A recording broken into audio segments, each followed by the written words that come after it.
ለውበት ሲባል የማይደረግ ነገር የለም።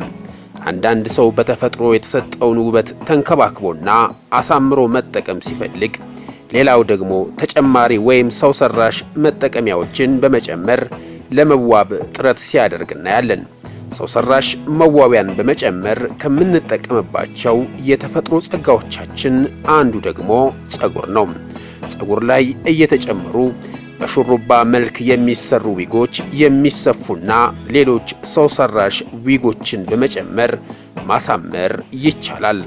ከዚህ በተጨማሪ ከዘመኑ ጋር እያደገ በመጣ ቴክኖሎጂ የተነሳ የሰው ጸጉር በሚሰፋና በሚጣበቅ መልኩ እየተዘጋጀ ገበያ ላይ በብዛት ወጥቷል።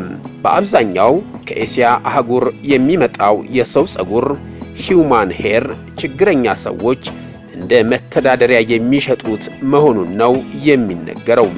በአምልኮ የተነሳ ጸጉርን መስዋዕት ከሚደረግበት ስርዓት የተሰበሰበ ነው ይባላል እና ይህ የሰው ጸጉር አገራችን ገብቶ በብዙ ሺህ ብሮች እየተሸጠ የሴቶች ውበትና አብዛኛዋን ሴት የረጅም ጸጉር ባለቤት አድርጓል። ጊዜው ሴቶችም ሆኑ ወንዶች ውበታቸውን እንዲጠብቁና እንዲንከባከቡ በርካታ አማራጮች የቀረቡበት ነው።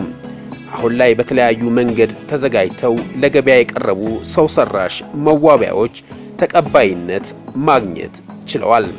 የዚህ ምክንያት ደግሞ ፋሽን ከመከተል ጋር በቀጥታ የሚያያዝ መሆኑን ብዙዎች ይስማማሉ። በዛሬው የሼልፍ ቲዩብ ጥንቅራችን ሂውማን ሄር በሚባለው የጸጉር መዋቢያ ላይ ያጠነጠነ ነው። መርጠናና መሰግንም ለይተን አንተችም። ይህ አይነቱ የጸጉር ፋሽን በተለያዩ አገሮች የተለመደ ሲሆን በተለይ በአፍሪካውያን ዘንድ የለሰለሰ ባህሪ ያለው አርቲፊሻል ጸጉር በስፋት በፋሽንነት ይዘወተራል። አብዛኞቹ የአፍሪካ ሀገሮች በቀኝ ግዛት ስር በወደቁበት ጊዜ ሴቶች ባላቸው የቆዳ ቀለም ብቻ ሳይሆን ባላቸው ተፈጥሯዊ ጸጉር ጭምር እንዲሸማቀቁበትና እንዲያፍሩበት ይደረጉ ነበር። በአውሮፓ በሚኖሩበት ጊዜም የተለያዩ የሥራ ዕድሎችን ለማግኘት የሚፈልጉትን አፍሪካውያን ነጮችን መስሎ ለመገኘት ይሞካክሩ እንደነበረም ይገለጻል። የአፍሪካውያን ጸጉር በባህሪው ጥቁርና ጠንካራ ሲሆን አፍሪካውያን በነጮች ተቀባይነት ለማግኘት ነፃ ሆኖ ለመንቀሳቀስ በሚል ከፋብሪካ የሚወጡ ቀለም መቀየሪያ ኬሚካሎችን፣ የጸጉር ማለስለሻ ምርቶችን ይጠቀሙም ነበር ይባላል። በሂደት እነዚህ ፈጠራዎች እየተቀየሩ ሰው ሰራሽ ጸጉር በገበያው ላይ ተዋወቀ።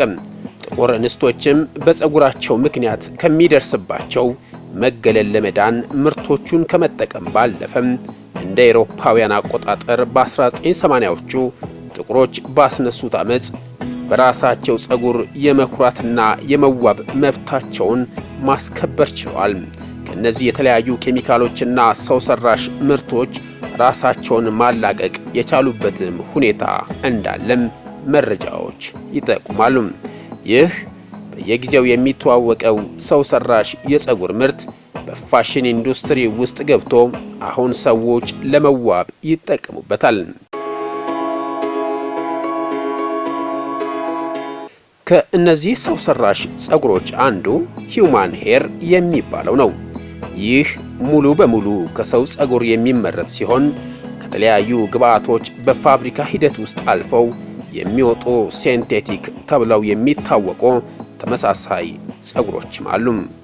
እነዚህ ምርቶች ለዓለም ገበያ በስፋት የሚያቀርቡት ሀገራት ድሃ እስያውያን ብራዚልና ጣሊያን ናቸው። በአብዛኛው ከእስያ የሚመጣው ሴቶች ችግርን እንደ መወጣጫ ከሚጠቀሙበትና በአምልኮ የተነሳ መስዋዕት ከሚያደርጉ ስርዓት የተሰበሰበ እንደሆነ ነው ጥናቶች የሚያሳዩት። ሳሬም ትባላለች፣ ካምቦዲያዊት ናት። በቅርቡ መንግስት ባወጣው የመሬት ፖሊሲ የተነሳ ብዙ ነዋሪዎች እኛንም ጨምሮ ለከፋ ችግር ተጋልጠናል። መንግስት ኢንቨስትመንትን ለማስፋፋት በሚል ሰበብ ከኖርንበት ቀዬ በመፈናቀላችን ኑሯችንን ለመግፋት ወንዱ በእጽ ነጋዴነት፣ ሴቷ በሴተኛ አዳሪነትና በፀጉር ሻጭነት እንድንሳተፍ ምክንያት ሆኗል። እንደ ዓለም ባንክ ሪፖርት 4.5 ሚሊዮን ካምቦዲያውያን በከፋ ድህነት ውስጥ ይዳክራሉ። እዚህም ለተለያዩ አደጋዎች ተጋላጭ በሚያደርጓቸው ሥራ ላይ ይሰማራሉ። እንደ ሳሬም ያሉ ድህነት የጠናባቸው እናቶች ለልጆቻቸውና ለራሳቸው ሕይወት ማቆያ ፀጉራቸውን ይሸልታሉ፣ እናም በርካሽ ገንዘብ ይሸጣሉ። እንደ ሳሬም አይነት ዞማ ረጅም የተንዘፋለለ ፀጉር ለማግኘት ደላሎች ያነፈንፋሉ። እሺ ካሉ አስማምተው ይገበያያሉ። ካልሆነም የደላሎቹ ቀልብ አርፎባት አሻፈረኝ ያለች ሴት ካጋጠመች አስገድደው እስከ መቁረጥ ይደርሳሉ። ምክንያቱም የዘርፉ ኢንዱስትሪ በቢሊየን የሚያንቀሳቅስ ቢዝነስ ስለሆነ ነው። ነገር ግን ትርፋማ መሆኑን የሚያውቁት የዘርፉ ደላሎች፣ ነጋዴዎችና ካምፓኒዎች እንጂ ድሃው የገጠር የእነሳሬም አይነቱ ካምቦዳውያን አይደለም። ሌላው ትልቁ የፀጉር አቅራቢያ ሀገር ህንድ ናት።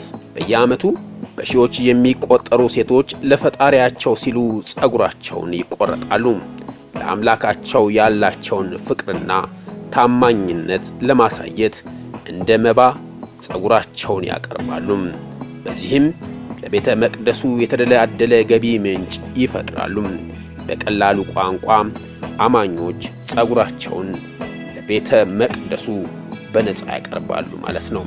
ቤተ እምነቱም ሰብስቦ ለዓለም አቀፉ ገበያ ያወጣዋል። ቤተ እምነቷ እስከ 75 ሳንቲሜትር የሚረዝሙትን አከማችታ ለጨረታ ታወጣዋለች። 1 ኪሎ የሚመዝን እስከ 10,000 ብር ትሸጠዋለች። በእርግጥ የቤተ መቅደሱ ኃላፊዎች ከዚህ የምናገኘው ገቢ ተመልሶ ለምን ዱባን እንደሚሰጥ ይናገራሉ። በዚህም ከገቢው ትምህርት ቤት፣ ለጤና ጣቢያ፣ ለአረጋውያን መርጃ እንደሚያውሉት ይገልጻሉ። በሽያጭ ወቅት የፀጉሩ ዘለላዎቹ በደም፣ በላባ፣ በተባይና በተለያዩ የቆዳና የፀጉር ፈንገሶች የተጠቁ ስለሆኑ በደንብ ማጽዳት ይጠይቃሉ።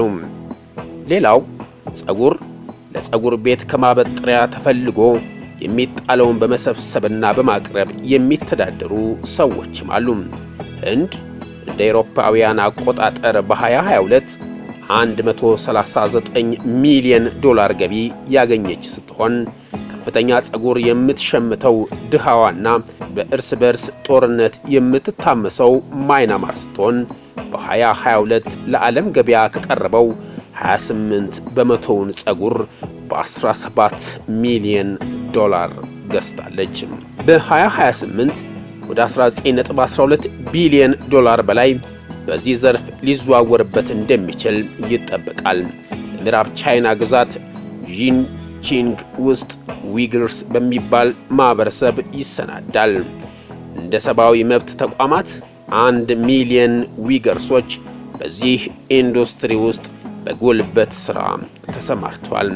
ከድሃ ሴቶች በተገኘ ፀጉር በእነዚህ ድሃ ማህበረሰብ ጉልበት ተዘጋጅቶ ለመላው ዓለም ገበያ ይቀርባል።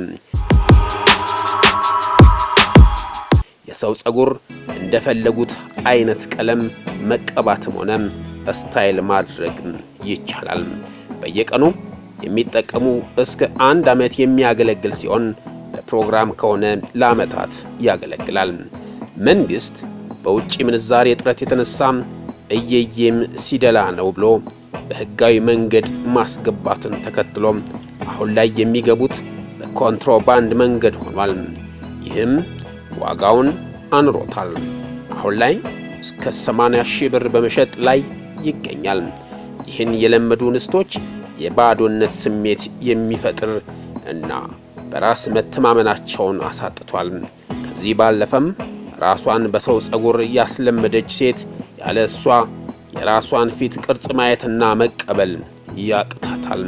ሂዩማን ሄር በምትጠቀምበት ወቅት ስፌቱ የሚወጥር ከሆነ ቆዳን ጨምድዶ ከያዘ ለራስ ምታትና ለፀጉር መነቃቀል ይዳርጋል። በግሎ ወይም በማጣበቂያ ሂዩማን ሄር የሚሰሩ ካሉ ማጣበቂያው ቆዳችንን ከነካም ኬሚካሉ ቆዳቸውን ይጎዳል። ለሴት ልጅ ውበቷ ጸጉሯ ነው። የጸጉር ውበት ማጠሩና መርዘሙ ሳይሆን በአግባቡ መያዝና መዋብ ነው። ከፊት ቅርጽ ጋር የሚስማማ ሆኖ ከተሰራ በቀላሉ ውበትን ያጎናጽፋል። ነገር ግን አጉል ልማድ ይሁን ልክፍት የአብዛኞቹ ሴቶቻችን ምርጫ የበዛና የረዘመ ጸጉር ላይ ሆኗል። ለዚህ ደግሞ በዋናነት ተወቃሾቹ አርቲስቶችና ታዋቂ ሴቶች የአንበሳውን ድርሻ ይወስዳሉ። አበቃን። ሰላም።